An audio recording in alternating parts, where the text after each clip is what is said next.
Isolated waves. Okay. First thing we're going to do is we're going to isolate with our fingers. Okay. Fingers. Boom. Okay, we have a lot of bones in our fingers, in our hands. So we're going to use all of them, all of our joints. So what we're going to do is we're going to go up. So what we're going to try to do is only bring our fingertips up, bring it down.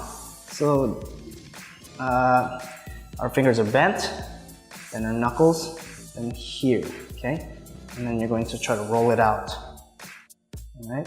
So the idea here is not to be big, it's to be nice and smooth when you're doing it, okay? I want you to think of liquid or water when you're doing this. Right? And likewise with the other side. Whoosh. Okay?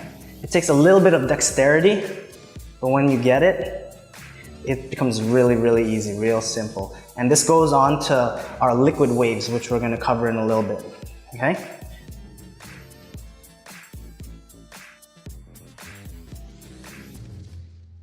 So practice in front of the mirror and try to isolate that wave that's going forward. Right? Start slowly and then work your way up to a little bit faster.